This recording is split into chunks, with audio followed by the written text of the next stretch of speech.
Olá, meus amigos, tudo bom com vocês? Estamos aqui para mais um episódio da segunda temporada do Papo de Pesquisa, um podcast do Instituto Jones. E dessa vez vamos falar sobre monitoramento e avaliação de políticas públicas. Todos sabemos que o Instituto Jones tem um sistema de monitoramento e avaliação de políticas públicas e estamos em andamento com uma pesquisa que está avaliando esse sistema. Então nós estamos recebendo aqui hoje o nosso diretor-geral da FAPES, Rodrigo Varejão, o nosso secretário de Economia e Planejamento, Dr. Álvaro Duboc, e o nosso diretor-geral do Instituto Jones, Dr. também Pablo Lira, né? Para essa conversa onde nós vamos abordar um pouco das possibilidades de melhoria do nosso sistema de avaliação de políticas públicas do Espírito Santo. Então, quero iniciar o nosso bate-papo agradecendo a presença de vocês. A gente sabe que a agenda é muito corrida, né, muito concorrida, e agradecer essa dedicação aí desse momento para a gente estar conversando e buscando aprimorar as nossas políticas públicas. Eu vou começar então o nosso bate-papo com uma reflexão, né, para que a gente possa se situar no assunto, né, e começar o nosso papo. Sabemos que toda política pública é criada para resolver um problema que provém da sociedade. Mas como sabemos se ela está funcionando de fato, se ela está realmente entregando aquilo que a sociedade necessita? E aí eu começo com uma pergunta para o Dr. Álvaro, um pouquinho antes do planejamento, né, um pouquinho antes do processo de avaliação. O que o governo faz para tentar enxergar quais são as etapas desse processo de planejamento para entender a política pública e, posteriormente, fazer uma avaliação dessa política pública? Obrigado, Antônio. Alegria estar aqui hoje com vocês, debatendo com o Pablo, com o Rodrigo. Primeiro, registrar que o Espírito Santo ele é referência nacional em diversas áreas da gestão pública, né? Na gestão fiscal, na educação, na segurança e na avaliação de políticas públicas. Ou seja, essa referência do Espírito Santo em diversas áreas é muito do trabalho que o Instituto Jones Santos Neves faz desde o início. Um trabalho pioneiro de estabelecer um sistema de avaliação de políticas públicas, e isso é fundamental. Você falou na introdução, Antônio, que a política pública ela tem um papel de enfrentar desafios e problemas apresentados pela sociedade. Eu acho que é a partir daí que nós decidimos quais são as nossas prioridades. Então, assim, quando a gestão pública é diferente da gestão privada, a gestão privada é uma empresa que tem 10, 15, 20, 30 anos, então ela se planeja para o longo prazo. A gestão pública ela tem um prazo limitado, são 4 anos a gestão pública, dependendo da situação pode ser reconduzido e chegar até 8 anos uma gestão. Então é fundamental que o passo inicial seja olhar para isso que você falou, quais são os problemas da sociedade. E aí entender discutir com cada área de governo quais são os desafios. Chegar para a Secretaria da Educação, para a equipe da educação, e falar assim, quais são os grandes desafios da educação para esse período de 4 anos? Para a segurança, quais são os desafios da segurança? Quais são os desafios da saúde? Quais são os desafios da cultura, dos direitos humanos, da comunicação? Para, a partir daí, definir quais ações serão implementadas. E, a partir dessas ações, estabelecer metas, ano a ano, de cumprimento, e quais indicadores nós vamos acompanhar se de fato essa política está se desenvolvendo como nós imaginamos, como a sociedade espera. Então esse é o papel da Secretaria de Planejamento, estabelecer no início do marco de uma gestão um planejamento de curto, médio prazo, de 4 anos, período da gestão, para a partir daí a gente poder depois, com o trabalho do Instituto Jones Santos Neves, com a FAPES, avaliar se aquela política que nós definimos como prioritária, ela de fato está fazendo a diferença na vida das pessoas. Porque ao final do dia, o que importa é isso. O que importa é o resultado da política pública lá na ponta, na rua, no bairro, na cidade, se de fato nós estamos conseguindo transformar a vida das pessoas. Muito bom. E a gente se sente feliz por ter um Estado que prioriza, que valoriza instituições de pesquisa e planejamento, né? Então, vou abrir a palavra para o Pablo, para ele falar, enquanto diretor do Instituto Jones, um pouco, né, dando sequência ao que o Dr. Álvaro falou, né, dessa importância de fazer um bom diagnóstico a partir de bons indicadores também, né, Pablo? Sim, a gente observa na evolução da administração pública aqui do Estado do Espírito Santo marcos importantes.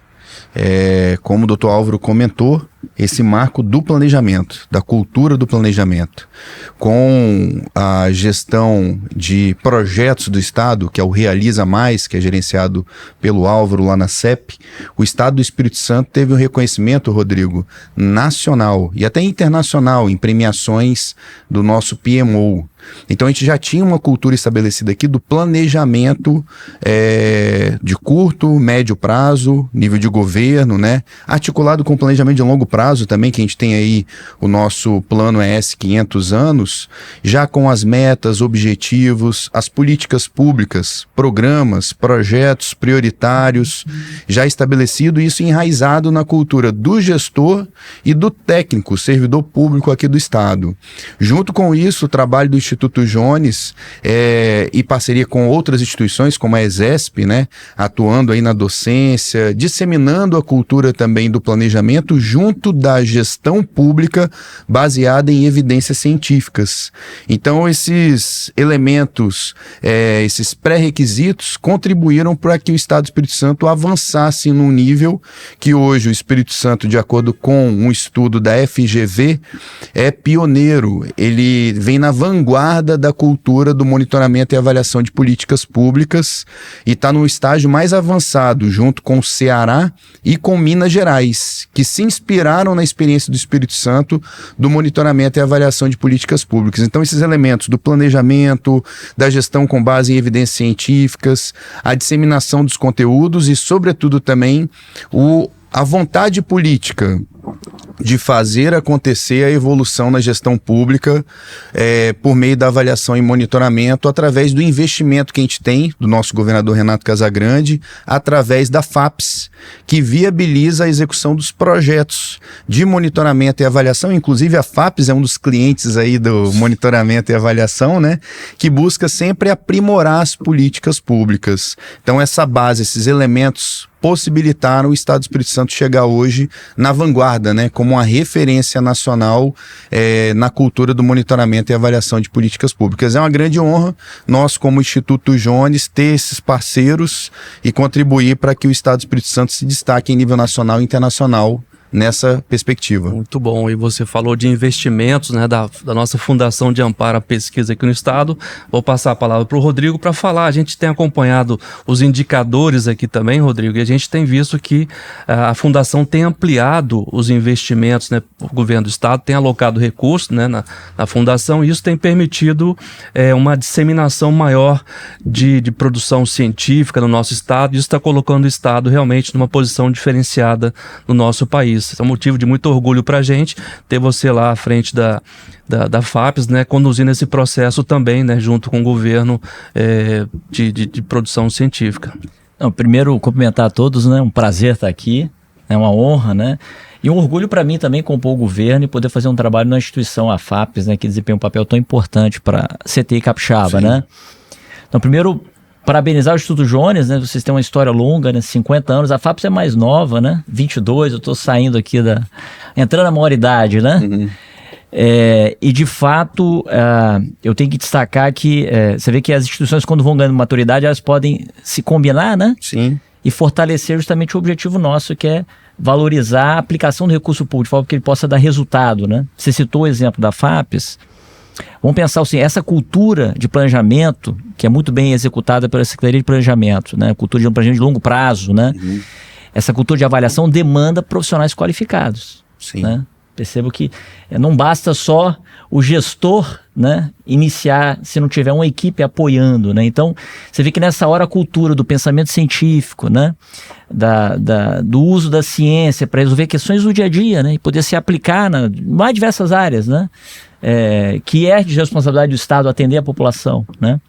Então, por um lado, e aí vem o papel estratégico de longo prazo, a gente tem uma fundação hoje que executa um orçamento muito grande, graças ao apoio do governo do estado, né, para primeiro capacitar os capixabas, né, para dar a eles condições de alçar voos maiores, né, e o Espírito Santo é destaque, é um dos estados hoje que mais investe em bolsas de formação científica, a gente chama carreira científica. Nós apoiamos desde o aluno do ensino fundamental 2, lá com o nosso programa de iniciação científica júnior, até mestrado, doutorado, inclusive a atração de pesquisadores de outros estados, que essa é uma outra iniciativa importante, né? O Espírito Santo ser um polo atrator, nós estamos ganhando visibilidade, né? Com esse trabalho da gestão, o estado organizado. Então a gente quer trazer também profissionais qualificados de outros estados para nos ajudar a tocar essa agenda que é cada vez mais complexa, né? Um outro dado importante, que talvez vocês não conheçam em detalhes, nós temos um planejamento estratégico na FAPES, estamos no segundo ciclo, né? Fizemos o primeiro ciclo em 2024, agora no segundo ciclo de 2025, 2026. E tem 2 eixos de atuação nosso que olha sobre umas necessidades, aí falando agora da leitura das demandas, né? Dos problemas, dos desafios do Estado, necessidades que nós temos no Espírito Santo. Uma delas é a interiorização, né? Como é que o serviço público de qualidade pode chegar no interior e eu, enquanto FAPES, né? Como é que as ações de ciência, tecnologia e inovação podem também chegar no interior? E o governo do Estado hoje está dando, digamos, um banho, né, de iniciativas que levam fomento ao interior. Boa parte dos programas nós executamos, desde o programa muito conhecido Nossa Bolsa, um programa antigo, né? Primeira graduação, ele já olha para a necessidade de oferecer oportunidade no interior, mas nossos programas de fomento, de maneira geral, reservam a parte do recurso para atender o interior. E hoje eu posso dizer com tranquilidade, por exemplo, nós aí vamos olhar os resultados e impacto dessa ação, né? A gente olha, por exemplo, o surgimento de programas de mestrado em regiões que a gente não esperava. Mestrado em Piúma. Imagina, Piúma é uma região pouco servida de instituições acadêmicas. Lá agora a gente tem um mestrado na área de economia do mar. Eu ia falar do oceano. Jones ajudou essa iniciativa lá. Perfeito. Também. Nós temos agora Colatina, que é um município, historicamente, tem um papel estratégico, também temos programas de mestrado lá, um no café, inédito no Brasil, mestrado profissional no café e mestrado na área de saúde. A mesma coisa em São Mateus, que está muito afastado do grande centro urbano nosso aqui, com um programa de doutorado nas 2 instituições acadêmicas que lá estão, uma particular, né, que é do Vale do Cricaré, e a Universidade Federal. Enfim, esse é um primeiro indicador importante para nós. O segundo indicador importante para nós é olhando empreendedorismo e inovação. A gente quer dinamizar a economia, quer estimular projetos inovadores, mas ao mesmo tempo também despertar esse interesse dos mais jovens, né? A gente começa a ver esse mesmo movimento. A gente começa a observar nos editais da FAPES a presença de empreendedores de norte a sul do estado, não só da Grande Vitória. Isso só está acontecendo graças à indução feita pelo governo do estado, e a FAPES tem um papel importante. Não sei se vocês sabem, né? 75% do recurso de CTI que é executado no Espírito Santo, se nós colocarmos o governo do estado através da FAPES, CAPES, que é ligado ao Ministério da Educação, CNPq, que é ligado ao Ministério de Ciência e Tecnologia, e FINEP, é da FAPES. Então nós somos uma instituição que executa um orçamento significativo e que está fazendo uma grande diferença para acelerar esse processo de desenvolvimento do Estado, né? Eu posso citar aqui diversos exemplos, eu não quero monopolizar, mas outro indicador importante para vocês entenderem. Por que formação científica gera resultado? Hoje nós colhemos um fruto enorme. Ano passado nós tivemos 9 novos programas de doutorado, no único ano. Para você montar um programa de doutorado, você precisa lá atrás ter tido fixação de professores, pesquisadores, você precisa ter formado vários alunos de mestrado para em seguida você ter maturidade para programas de doutorado. Você tem que ter estimulado a internacionalização da pesquisa. Então a gente começa a observar que as ações, elas convergem, né? E vão dando maturidade para o nosso estado, né? Um outro indicador importante para vocês entenderem, que nós utilizamos para medir o impacto do nosso fomento, é o número de lideranças científicas que estão surgindo no Espírito Santo. A gente mede isso através de um programa que chama Pesquisador de Produtividade, né, que é do CNPq. E no único ano passado, nós aumentamos em 50% o número de pesquisadores líderes no Espírito Santo, em todas as áreas do conhecimento.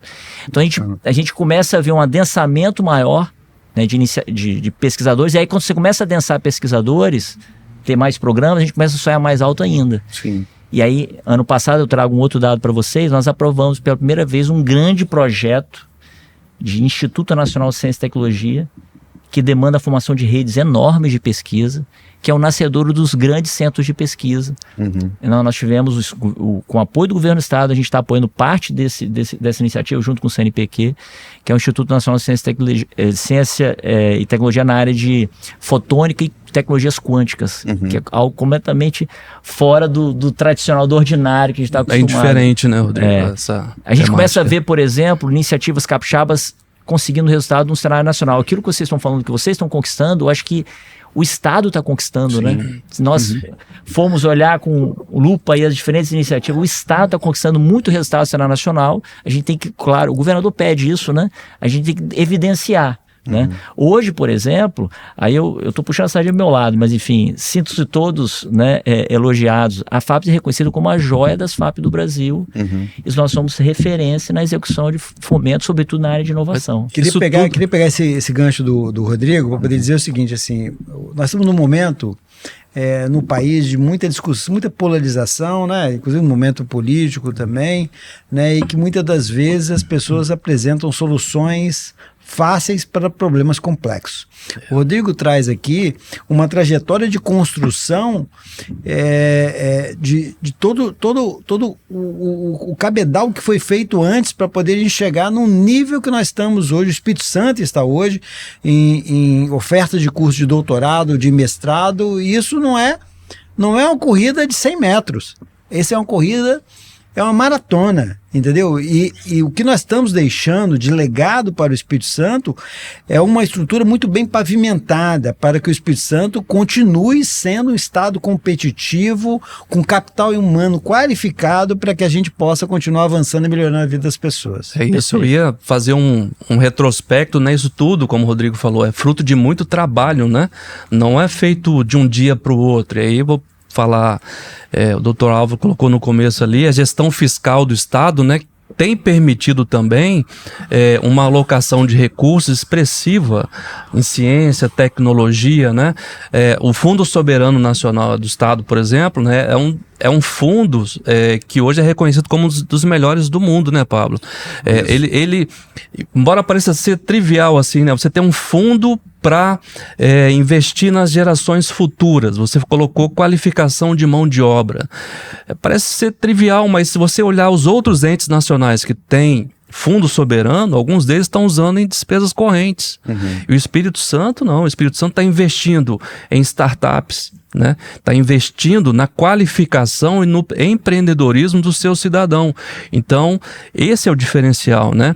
A gestão fiscal responsável, a cultura de monitoramento, avaliação e planejamento, que é exemplar no nosso estado, tem possibilitado esses recursos que hoje a FAPES tem possibilitado alocar em pesquisas, né, em inovação, em planejamento, né? Nós temos o Plano de Ciência, Tecnologia e Inovação da SECT, temos o Plano ES 500 anos, que está pensando no desenvolvimento de todo o Estado, não só de uma única região, mas de todo o Estado. Então isso tudo realmente é fruto de um processo de construção e de credibilidade do governo, que a gente, felizmente, tem o prazer de dizer que participa, né? Se me permitir, até pegando carona que o Álvaro falou, a partir do momento que você tem um planejamento, planos de longo prazo, que são executados e acompanhados, você consegue priorizar a sua atuação. Quando você tem tudo por fazer, é complicado, né? O que é mais importante? Agora, quando você tem um planejamento estratégico que destaca, por exemplo, o planejamento estratégico que a FAPES fez internamente foi baseado no planejamento estratégico do Estado. Sim. Que agora foi atualizado. A novidade é que nós aprendemos com vocês, né? E nós criamos agora o nosso plano de longo prazo para a ciência. Então, o plano de longo prazo para a ciência, de 10 anos, vai acompanhar o ES 500 anos. Perfeito. Então, com isso, o gestor, quando ele assume, ele vai em cima das prioridades. Porque é aquilo que falou muito bem o Álvaro. O que eu falo para os meus colegas do ambiente acadêmico. Quem assumir a FAPES, ela tem que garantir a nossa relevância, ou seja, manter em operação o que é base de um sistema de CTI, mas ele tem que começar a atuar em programas que eu chamo temáticos. Ele tem que enfrentar alguns temas que são estratégicos para o Estado, né? E aí entra um ponto importante. No caso do Espírito Santo, dá orgulho de falar isso. O Alvo falou muito bem. Esse não é o debate nacional. O debate nacional é outro, completamente diferente. Então o Espírito Santo tem uma trajetória própria e que está sendo um exemplo Porque a gente consegue priorizar a política pública. Quando eu olho a FAPES, eu consigo priorizar o que é essencial a investir nesse momento. E não necessariamente a quantidade de recursos, isso que é importante. Sim. São várias, aquilo que o Alvo falou muito bem, eu mobilizo várias iniciativas, não é só o recurso que vai resolver o problema, né? São várias iniciativas combinadas que vai dar potência à política pública. Então, vou dar um exemplo, a inovação. A gente não só está dando dinheiro para o empreendedor, a gente está apoiando as instituições para criarem ambientes que apoiem a inovação. Eu tô incentivando as empresas a se conectarem com a academia. Eu crio várias ações que combinadas convergem. Eu só consigo fazer isso se eu tiver um Estado organizado. Se você não consegue fazer isso se você tiver estratégia. Então, o planejamento, ele define a estratégia. Então, assim, agora recentemente foi anunciado a instalação da fábrica da GWM no Espírito Santo. Né? Então, assim, uma fábrica com um potencial de produção de 200 mil carros ano. O consumo nosso ano passado dessa marca foi de 42 mil vendas, né? No Brasil. A fábrica que já existe em São Paulo tem a capacidade de 50 mil. Aqui vai ser 200 mil veículos. 10 mil empregos diretos. Sem falar no adensamento da cadeia da indústria, né, no entorno disso. Sim. Isso só é possível porque você tem um Estado que é organizado, que se planejou e que tem estratégia. Isso que o Antônio mencionou com relação ao Fundo Soberano. Se a gente pegar o Espírito Santo, período de 2015 a 2018, o total de investimento no Espírito Santo foi 2,5 bilhões. De 19 a 25, estou comparando 7 anos com 4, mas 19 a 25 foram 20 bilhões. 20 bilhões de investimento. E da receita corrente líquida. Receita corrente líquida que cresceu pouco mais de 32%.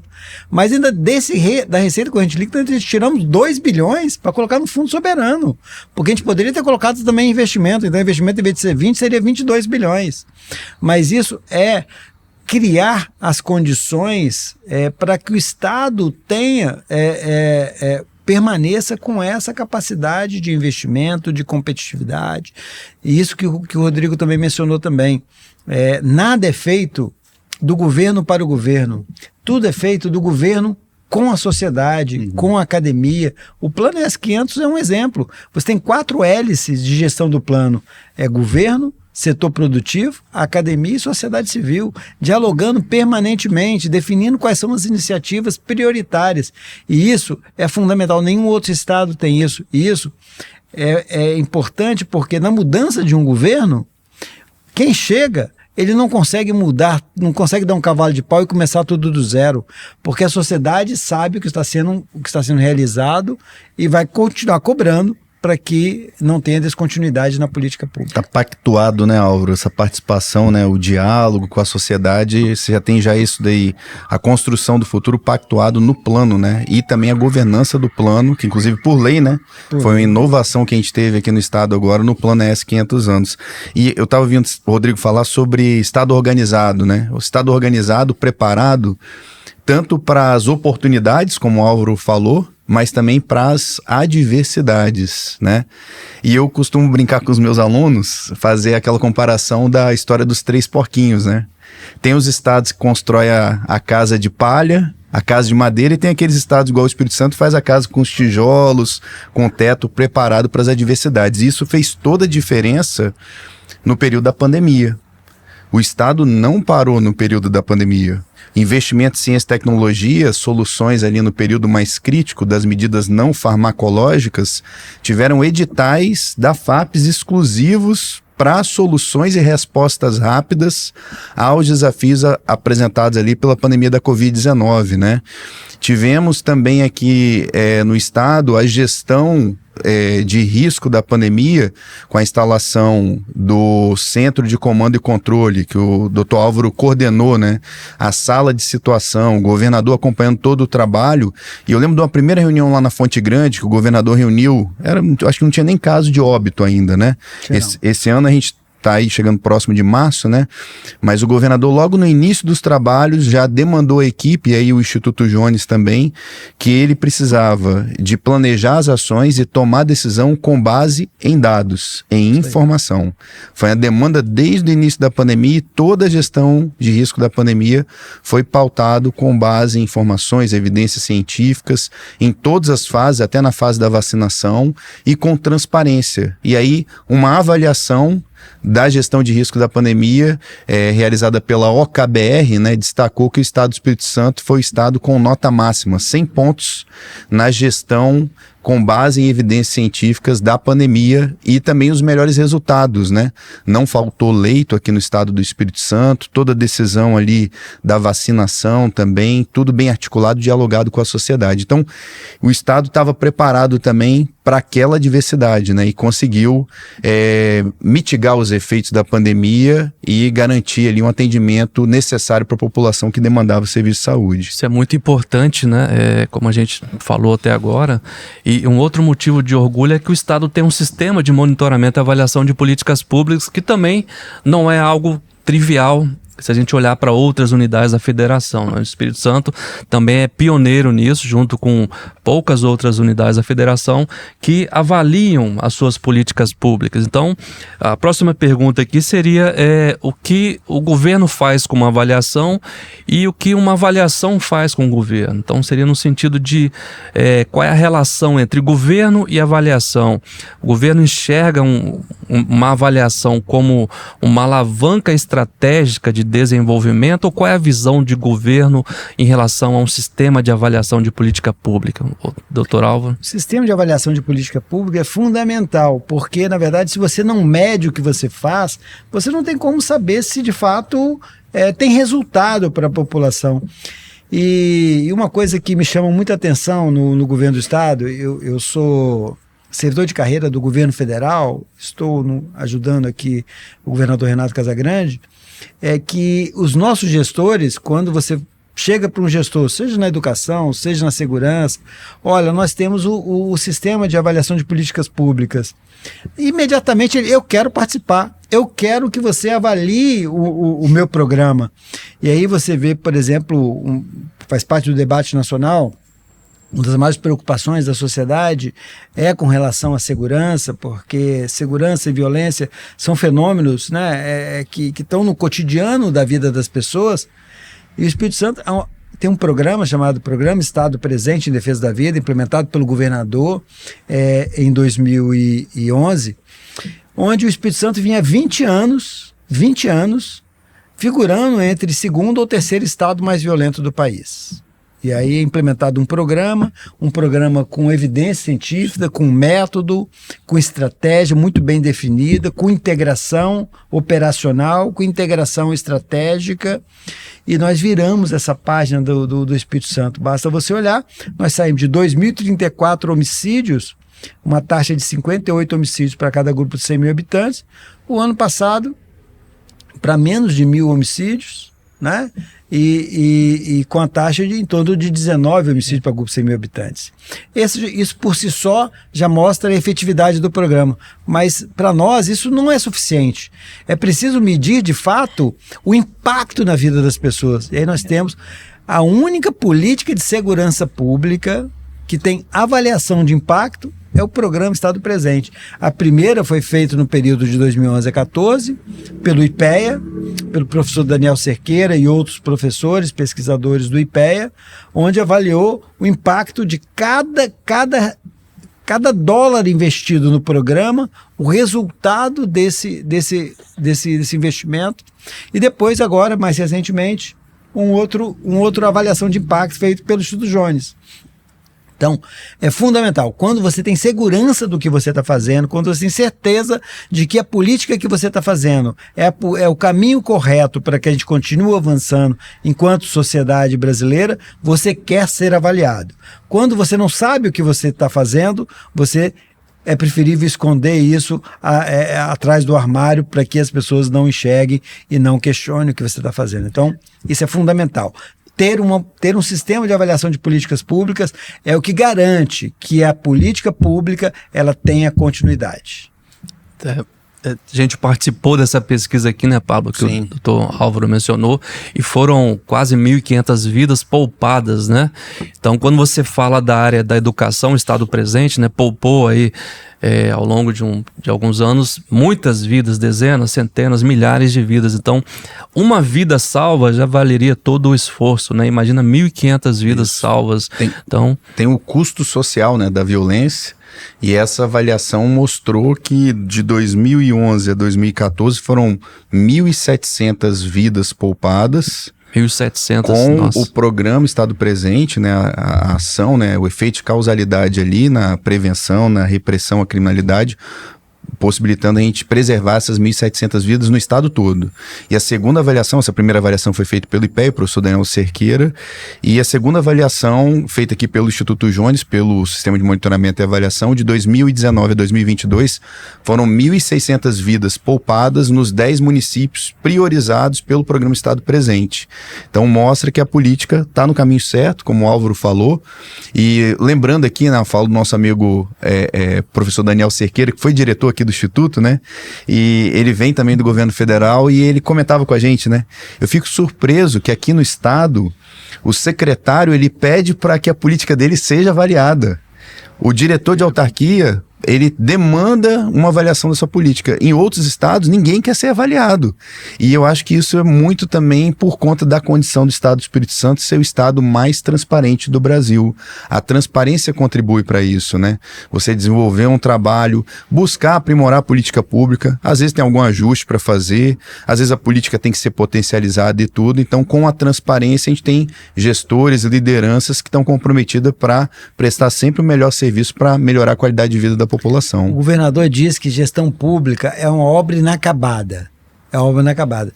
Mas o fundamental é você construir essa obra com alicerces fortes. Sim. Porque aí essa obra não vai desmoronar, como é a parábola dos 3 porquinhos. Isso aí. Então, assim, esse é o diferencial do Espírito Santo, né?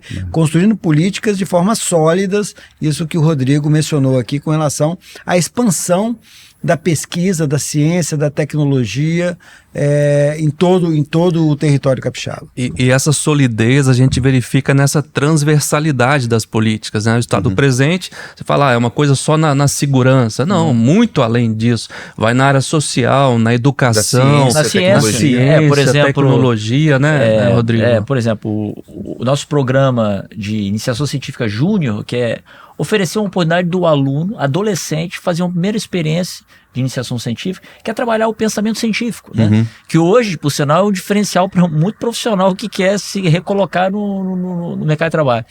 E esse programa, ele define uma faixa de atendimento que são as escolas públicas do estado que estão localizadas no território do estado presente.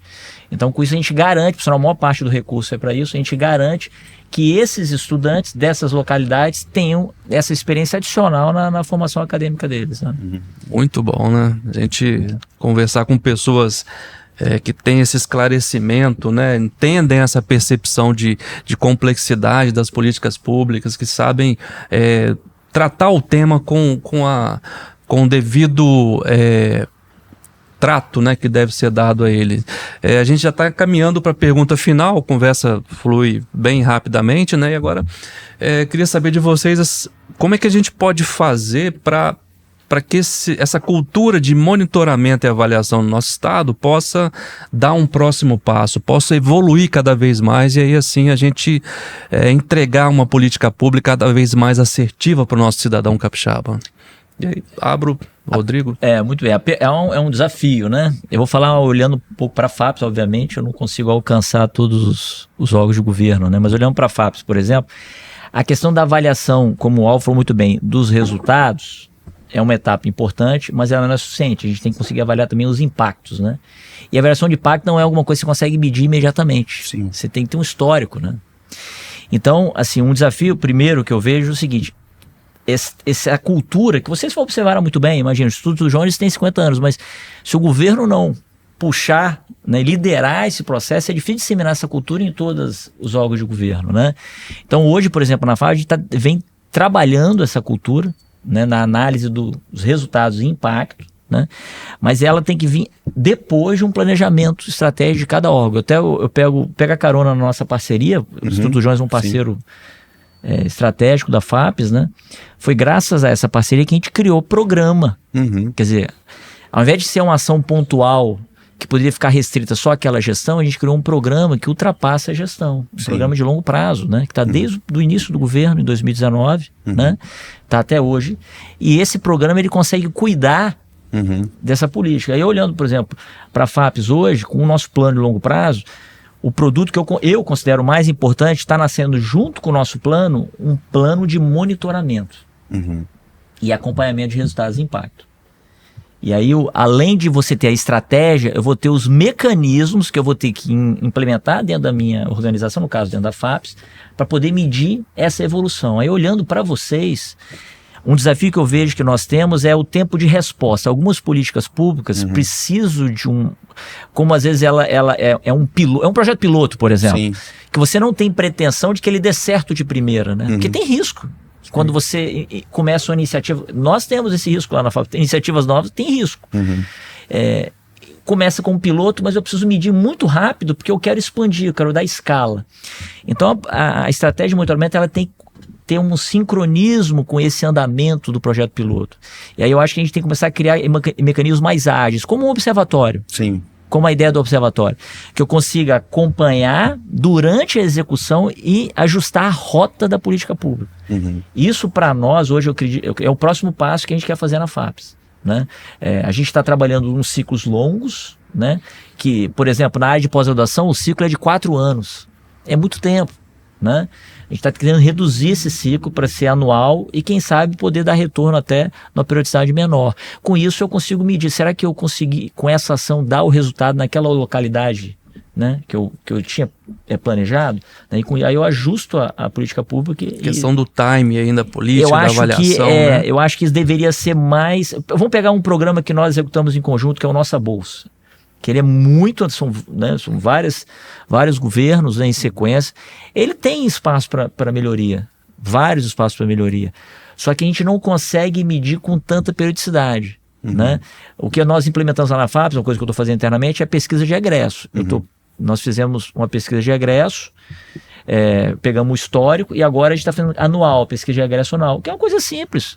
Onde estão os beneficiários do Nossa Bolsa? É uma pergunta que você faz, você tem a resposta, está matriculado, saiu.